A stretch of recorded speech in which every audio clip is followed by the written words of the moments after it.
Austin in Redwood City. Then we get the Mystic and SF. Austin, Redwood City, what's happening, man? You're on the roast.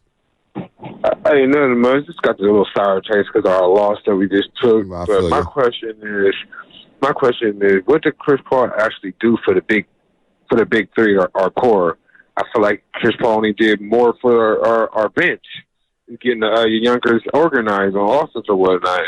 But with that being said, I'm mad at Draymond Green for y'all said we needed another guard aside Curry. Well, he didn't punch him all the way to DC.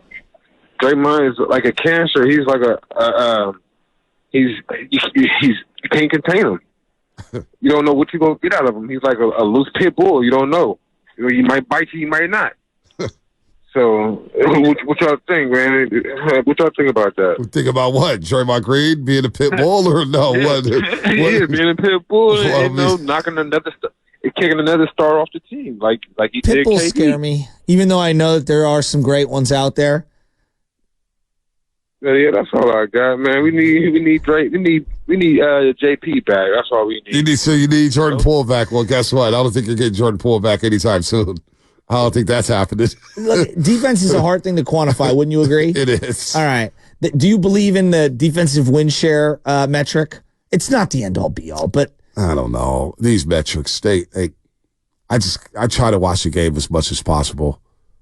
Some metrics, okay, I get it. Like Nate Duncan, for example, covers the league. Nate Duncan, I think, is really, really good at like assessing plays. And they were breaking down. I ran into a podcast where he's talking about the Warriors and how they're one of the worst transition teams in the NBA the last 2 years. Yeah, those are things I look for. Transition offense gets less points per possession. Yeah, I like that stuff. Others. Yeah, yes. I like that stuff. The metrics and stuff. How do you quantify it? You don't know because you don't know what the defensive assignment is. It's like us watching all 22 and watching Jimmy Garoppolo airmail it to a player. Well, we don't know if it's the primary receiver or the third option. We just don't know. But go ahead, Cook. Well, no, I was just saying, like, defensive win share is it's an interesting stat. Again, there's lots of different ones. You know, how much does a guy score on you? What's the scoring per 100 possessions when you're on the floor?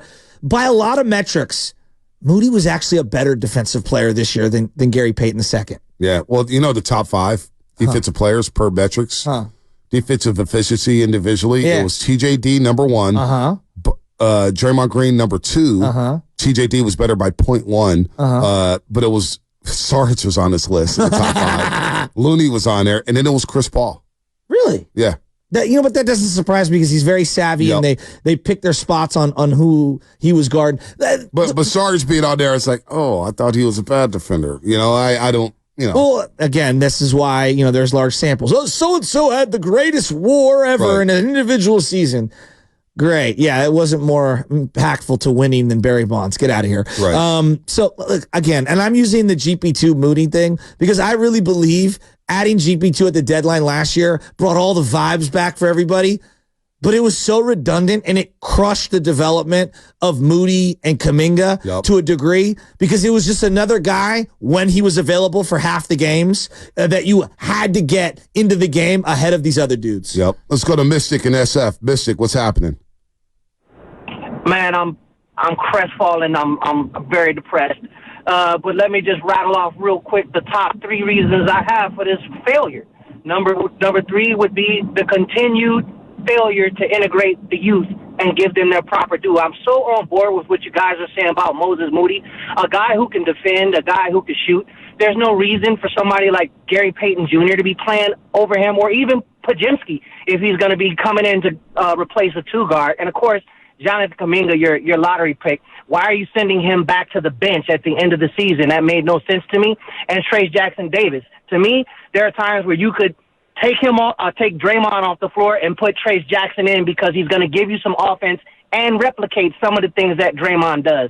Number 2, the disappearance of Andrew Wiggins. The last 2 years, the man has had a precipitous downfall. I don't know what the hell is happening with him behind closed doors, but there's no way you can tell me that a player his talent should be scoring 13 points a game. And if that's happening, again, take his butt out and put Kuminga in the game. Number 1, the top reason, Draymond Green, and he's not going anywhere, sadly, But Draymond Green, to me, is the weight that's destroying the Warriors.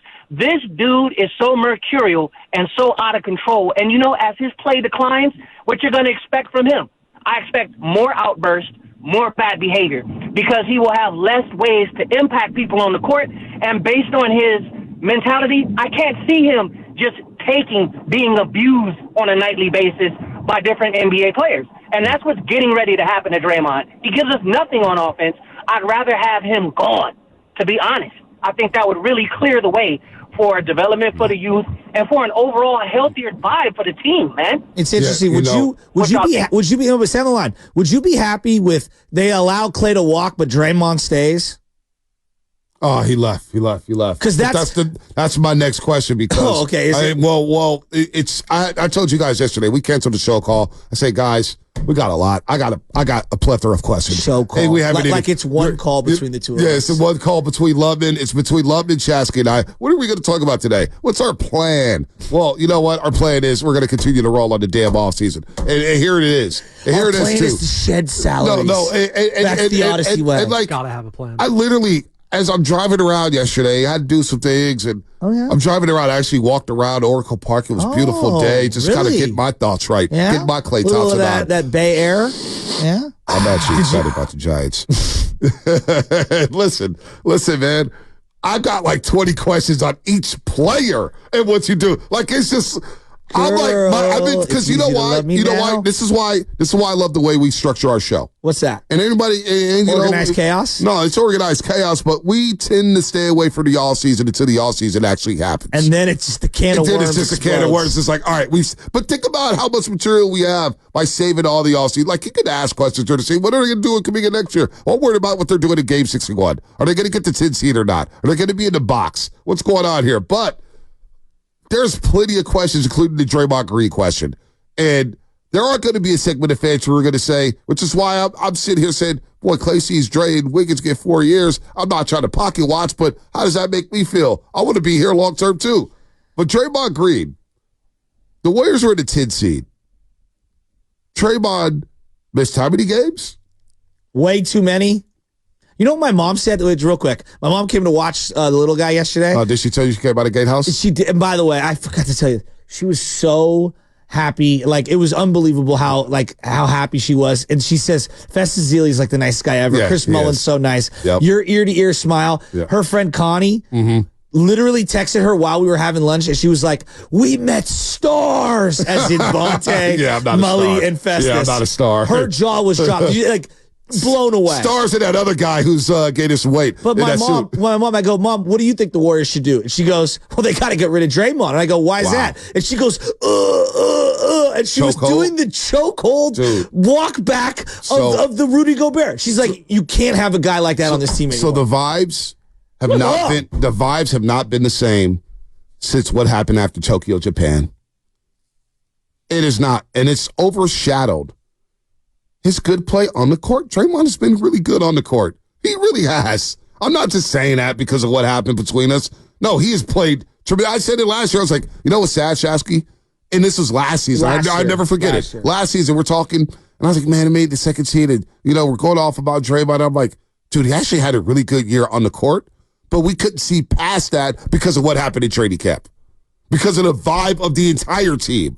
Not him individually, but the vibe of the team. It just felt off. He got kicked out of a playoff game with Adam Silver there. Yes. And then cranked it up to a degree where he got suspended for a game. I know. It's last year in the playoffs. In the playoffs. Like, if they almost lost. But if we go back to the last 5 years, there's just been this is like it's almost like when we talk about Jerry Rice post 30 and before 30, right? Was Draymond Green the three-time champ, and then there's after 2019. And it starts with the season when they won 15 games, and it rubbed people the wrong way, where he basically was like, yeah, I knew we were losing. It was tough to get up for those games. And look, I understand you've been winning, you've been going to finals, and you got to go back to that. And there's no Steph, there's no Klay. You don't have Andrew Wiggins yet. I kind of get it.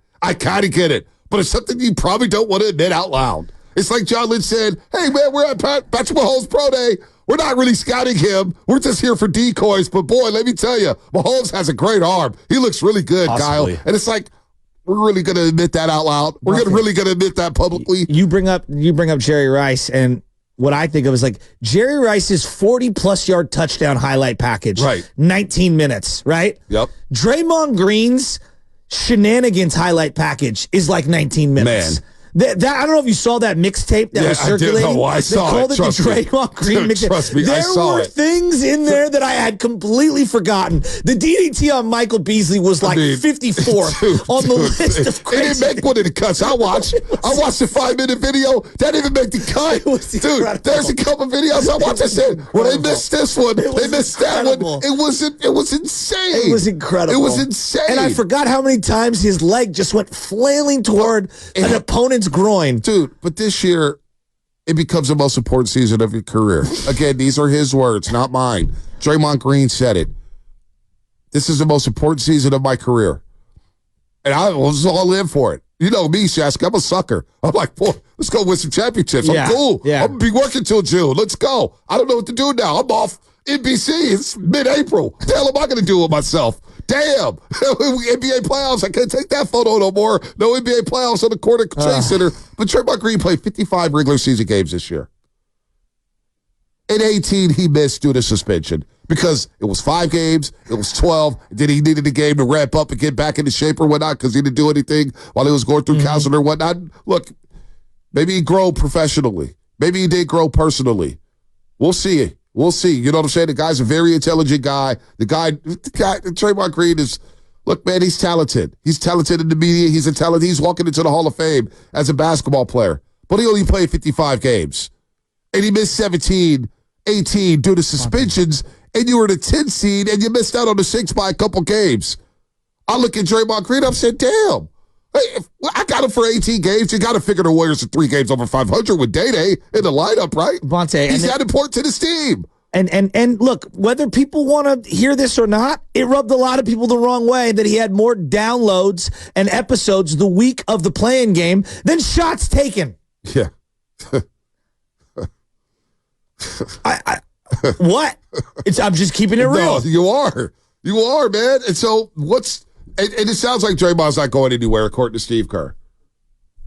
Draymond he's maybe the most competitive person I've ever been around, maybe the most loyal. I will stick with him forever because I know who he is as a human being, and he's very complex. And part of that complexity is his constant quest to find the right balance between being ultra competitive and walking the line and not crossing it.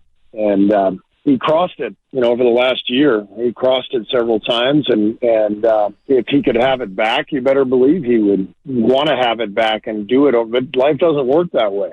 And then last one, he discusses Draymond's ejection in Orlando. Again, Willard did a tremendous job yesterday. They asked all the right questions yesterday with Steve Kerr. Here's his answer on that ejection in Orlando.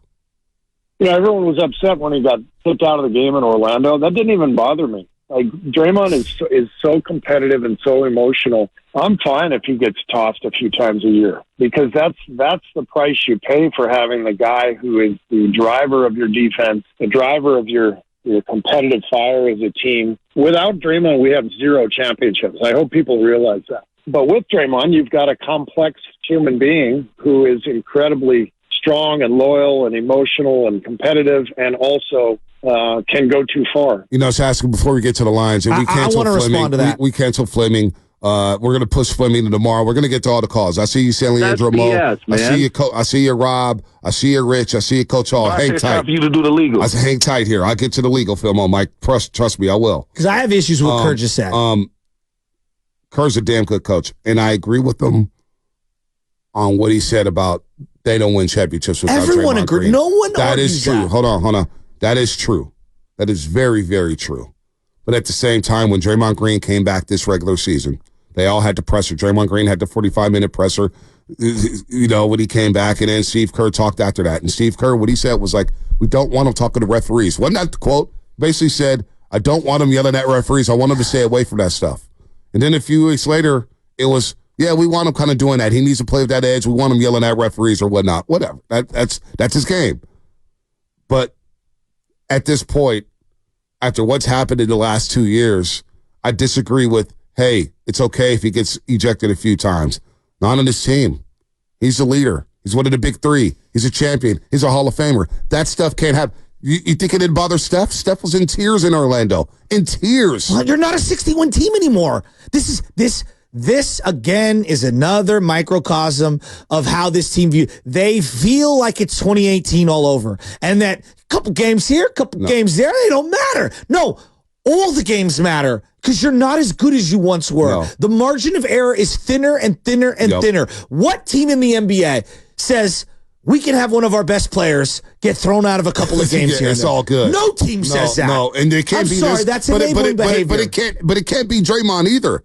Draymond's one of the most important players on this team. Monte. It can't be him getting ejected. It just can't. But this tells me. Trust me, man. I get it, but Monte, the reality is that this is why they're stuck in the vortex they've been stuck in. I don't see eye to eye with that. I agree with you. I don't see eye to eye with that at all. I don't see eye to eye with that. It's not cool. But they viewed themselves through the prism of 2018, rightfully. It's 2024, and it's going to be 2025. And you have to evolve. And you have to mature, and you are not a 60-win team anymore. Not only that. Also think about, what is Moses Moody thinking? And Jonathan Kuminga thinking? You're a new player coming into this team, or if you're a veteran coming into this culture. You're Chris Paul. Chris Paul had to calm it down in New Orleans. Remember the video Whitley Sandretto took for 95-70 game that went viral? Chris Paul's coming down Draymond Green because he's ticked off they didn't challenge a play in like the first quarter. It's like, if I see him do this,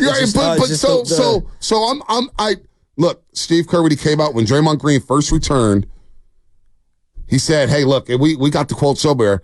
Hey, man, we don't want him yelling at referees no more. We don't want him doing that stuff. We need to focus."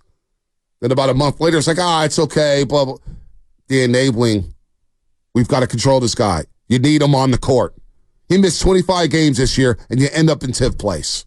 You're telling me if Draymond doesn't get suspended for 17 games, they're not a top 6 seed, and we're talking about something completely different. We're getting ready for the Minnesota Timberwolves right now. It's hard to not sit here as a Warrior fan who's observed every second and say, one of the largest issues on the team the last 2 years has been Draymond Green. No doubt. It is what it is. The facts. I mean, you could say, Joe, they've gotten a little older. No. Yeah, that's true. I think Draymond has had as big of an influence as whatever their decline is. Yeah, I'm with you. I am totally with you there. They had to tell him last physical decline. They had to tell him all in the offseason, hey, you got to work on your three. You got to start shooting the rock because in that Lakers series, Klay's getting all the smoke from the Lakers series. And Klay was not good in that series. I get it. But part of the reason why is because there was no damn spacing on the court because Anthony Davis was in the paint all day long saying Draymond, or whether it was LeBron James, we're not guarding him on the three-point line. Here's another element, and I know that this and that kills the offense, Jasky, no matter what. Well, when he's not shooting the ball, when you're not shooting the ball and you have a great shot like that, you're waiting on the other shot. That's not good basketball. I totally agree. I mean, how many times did you see in the Kings game alone where Dre's got the ball and he's trying to shovel it to Steph Curry, and the guy leaves Draymond Green and they blitz Steph, and then that third guy comes over. Unbelievable. Over and over. But here's the other part. How many guys want to go play with him? That's the question I have this offseason. Like, I look at the Andrew Wiggins situation, and I don't know anything. I don't know anyone on the team. I'm just asking out loud. Everybody says Wiggins' best friend was Jordan Poole. Yep. And I'm sitting here and I'm saying, like, do I want to play with a dude who did what he did to one of my best friends? And I'm just asking out loud. They were boys. I'm just asking out loud. Look, listen. That puts me in a very awkward situation every day. Nothing is worse than showing up to work every day and feeling crazy anxiety. Well, Draymond said before the season that he had a hard time coming to work last year. Well, I mean, that situation was created, whether you like it or not, by you. So I don't. We got to keep him on the floor. If he's going to be around, he's got to stay on the floor. And he missed 17 games due to suspension, and you're a 10 seed watching the playoffs at home. By a few games, you could have been a 6 seed. And you're telling me Draymond Green is not that important? That's the problem. That's why, look, we're not going to get upset over some player who averages 15 minutes a game and gets together. No, we're talking about a future Hall of Famer. We're talking about a guy who helped you win 4 championships. We're talking about a guy who is a DPOY, a guy who is important to this team and this brand of basketball. And he missed 17 games due to suspension. Am I missing something here? Is Steve Kerr trying to hype up his value? Because remember about a month ago, he said what Draymond did was unforgivable. Yeah, with the ejection. And like now, a month later, the season's over, and you're like, oh, we can't win anything without him. He's extremely important. It's okay to get a couple. Like, is this all just coach he talk? Just said, is this all coach talk to? Oh, sorry. I had a bad drop there. Oh, that was you? That was me. No. False equivalency. Seriously. He said it was unforgivable in Orlando, and he just mentioned to Willard and Tim, said, hey, I had no issue with it. Well, I watched the best player in franchise history, Steph Curry, bend over, put his face in his jersey, and look like he was wiping away tears over it. So to me, are they just setting us all up for Klay's gone and Draymond's going to get moved? I don't know what's going to happen with Dre. I don't know what's going to happen with him. I don't know. But if we're talking about a reset, then we need to reset all the way. It can't be no half-stepping when you reset. I'm with you. There's no in between. You either commit to it, or you go the other way and try to coax out another championship out of Steph. I agree. We got full life. Go ahead, Spino. Real quick, you guys just mentioned, it was fun. I was just thinking about it. Maybe this is, out of left field, but Andrew Wiggins' best friend, obviously, you said Jordan Poole. He's in Washington, D.C. right now. Kyle Kuzma, does he interest you at all if you were to move off of Wiggins for a guy like him? You think similar contract, can score? I know he won a title. I know you guys think it's the bubble and stuff like that. No. He's been a part of it. Kuzma. He has a lot of Kuz too. upside. He's a big guy. Yeah, but if Kuzma's been playing with Jordan Poole the last year, you think Jordan Poole's saying good things about the situation I'm saying here? if it's a trade, no, I know, but the culture. The problem now is you got other players who's played here, and they played with Draymond Green. And that's what I was bringing up yesterday. No, the Warriors as a brand. The Warriors as a brand is very attractive. They're one of the most valuable. What Joe Lacob has done to flip this thing, and Steve Kerr as a head coach, and Stephen Curry, this organization is first class to the top. I can't thank them enough for what they've done for me personally, the Golden State Warriors, that is. But I do wonder, inside the NBA, when you hear from the Kevin Durant's of the world, and now you got Jordan Poole out there, Chris Paul, it sounds like he's not going to be back with the way he was talking. And I heard the same tone when he was in OKC after the bubble. I was like, oh, Chris Paul's gone. And what do you know? He was gone. And Chris Paul's been a total professional. But how appealing is the situation knowing that Draymond Green is here and these are going to be barking back and forth? Draymond's going to be Draymond. How many players want to deal with that? I don't know. I don't know.